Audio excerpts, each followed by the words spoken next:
At some point or another, all of us will go through the fire. You will be burned.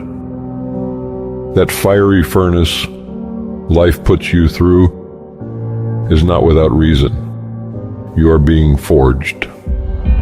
Those of you who are wondering, how can I keep going like this? This is for you.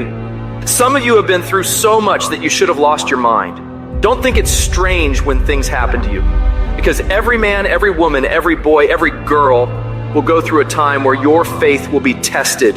You will hit something, and when you do, you will have a choice. Many choose to turn around. They feel a little pain and run away. But there is a small number who decide that the pain is worth the prize. These people will do whatever it takes to make it to the other side. Make no your vitamin. Get excited about the no. Why? Because every time someone says no, that brings you another step to a yes. You're getting closer.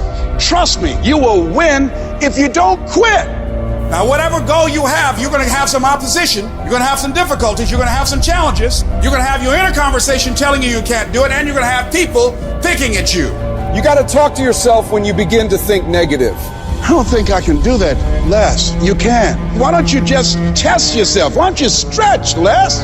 Come on, man. When you start seeing yourself thinking something negative, stop it right quick. Stop yourself. Catch yourselves. When you find yourself getting negative with people that you have allowed to push your buttons, when you find yourself becoming negative about what's happening to you, you've got to affirm to yourself in the process, hey, no, I can make it.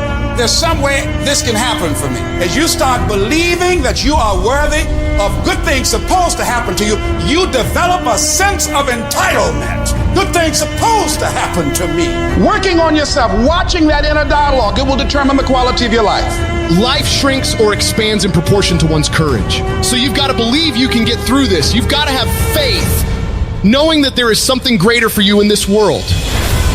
Because once you commit yourself and you know your why, the how will come. Once you commit yourself, you will figure it out. You just have to begin challenging yourself, stretching yourself, because you really don't know what you can't do.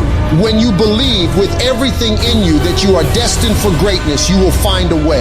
You turn a tragedy into a triumph, despair into repair, pain into gain, adversity into prosperity.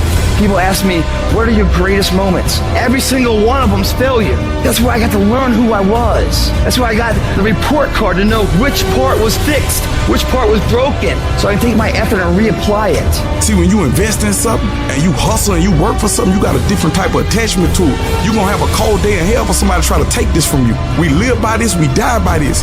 We don't surrender, we don't retreat. When you put your blood, sweat, and tears into something, it becomes a part of you. It's more than just a goal. It's an embodiment of your dedication.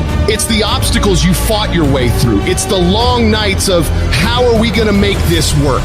It's the lonely hours of grinding through the dark when you can't make ends meet. Somebody told you it was over. Somebody told you just go home and die. Somebody told you you'll never be a doctor. They sent you home, you failed. They sent you home, law school. They sent you home. Never give up and never give in. Because skill can't get you past certain things. Quickness and agility can't.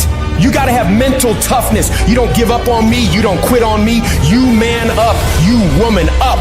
You get your life back. You get your family back. I need you to have mental toughness. When you come up against that thing, you gotta outlast it. And you gotta already have made up your mind before you get to cancer. You gotta already have made up your mind before you get to that exam. You gotta already have made up your mind when you're talking to your husband, when you're talking to your wife, when you're talking to that sickness. You gotta look at it before you even get to it. So don't you ever give up. I don't care how hard you fall on your back. Because if you can fall on your back, you can look up. And if you can look up, you can get up.